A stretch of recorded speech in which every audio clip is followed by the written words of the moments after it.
Alors, prisonnier ou esclave, ou devrais-je dire salarié ou entrepreneur.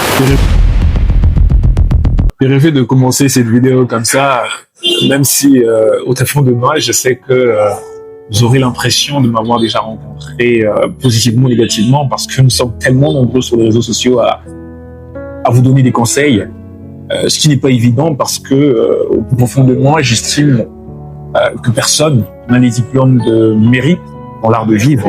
Et donc, il serait pas évident de vous dire quoi faire dans votre vie. Et de toute façon, ce qui est vrai aujourd'hui peut être faux demain.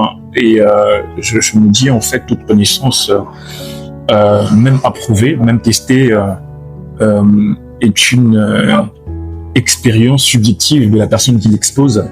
Parce qu'il y a tellement de choses, il y a tellement de choses que l'humain ne peut pas expliquer, notamment la chance, la grâce, pour moi qui suis chrétien. Et donc, ce qui est vrai aujourd'hui peut être faux demain. Tout dépend de celui qui l'expérimente.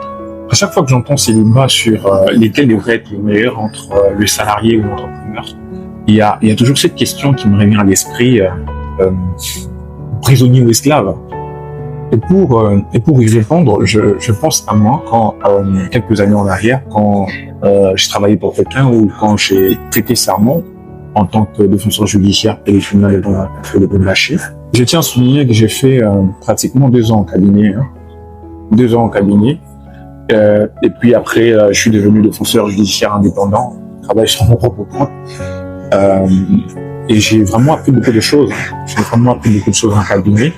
Mais je me rappelle, en fait, quelques années en arrière, j'étais tout excité, en fait, après avoir prêté serment, tout excité d'être en cabinet. Mais petit à petit, j'ai commencé à me sentir comme étouffé à l'idée de ne pas savoir à quoi j'ai servi réellement dans le cabinet. Et donc, j'ai étouffé. Et puis après, j'ai senti que je mourais. Je mourais comme un prisonnier. C'est-à-dire, chaque fois que je me réveillais le matin, tout me paraissait fade et stérile. Et il y avait une ambiance assez brêle. Assez brêle. Jusqu'au jour où j'avais décidé de claquer la porte. J'étais tout en veste, je me rappelle ce jour-là.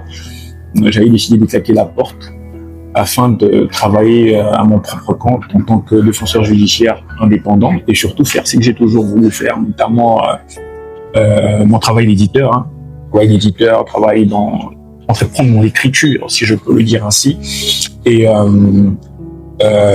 surtout exercer mon travail de juriste du droit de la propriété intellectuelle. Et en tout cas, c'est au départ, je pense que il n'y a pas un boulot aussi meilleur que celui-ci, si je peux le dire ainsi. Il n'y a pas un boulot aussi meilleur que celui-ci. Mais aujourd'hui, 5 ans plus tard, avec un peu plus de recul, avec un peu plus de jugeote, je me dis en fait que c'est vrai qu'au départ, on a cette impression de vouloir résoudre les problèmes dans la société. On est tout excité à l'idée de résoudre les problèmes dans la société et tout. Et comme moi, au-delà d'écrire, j'ai toujours voulu constituer des dossiers juridiques d'artistes. Et ça me plaisait bien et ça me plaît jusqu'à aujourd'hui d'ailleurs. Mais après, quand on entreprend dans sa passion, on finit par comprendre que la passion nous demande un peu plus, toujours plus haut, si on peut le dire ainsi, afin de ne pas, je dirais pas oublier, mais afin de ne pas être remplacé, il faut toujours être meilleur dans son domaine. Et donc, autrefois, c'était la prison qu'on évitait d'être prisonnier, mais avec un peu plus de recul, on se sent esclave. On se sent esclave de sa passion. Sur les courts termes, quand on travaille pour quelqu'un, on a l'impression d'être un prisonnier, en fait. On a l'impression d'être un prisonnier. Et surtout, quand on ne sait pas à quoi on sert réellement, on a l'impression de nourrir tout simplement un système. Et sur les longs termes, à contrario, en étant entrepreneur, on finit par être esclave de sa passion. Alors, si je dois revenir sur la question de savoir qu'est-ce qui est meilleur entre être salarié ou être entrepreneur, après toute l'histoire que je viens de vous raconter, Je pense que ma réponse, elle est plus neutre. Elle est neutre. Pourquoi? Parce que je ne pense pas qu'il s'agit d'une question de qu'est-ce qui est meilleur ou qu'est-ce qui me rend libre. Parce que dans l'humain, je ne pense pas qu'au fond, on cherche à être totalement libre, mais plutôt à se donner à quelque chose qui vaille la peine de ne pas être libre. Donc, c'est ça ma conclusion. Arrêtez d'écouter les gens sur les réseaux sociaux, arrêtez d'écouter les gens qui vous disent quoi faire, et surtout, arrêtez l'excitation autour de l'entrepreneuriat.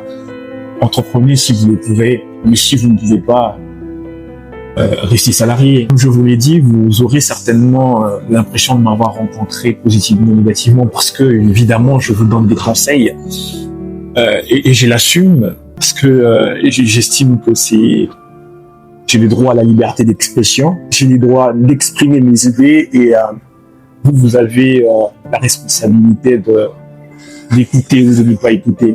Faites ce que vous voulez. C'était Kemal.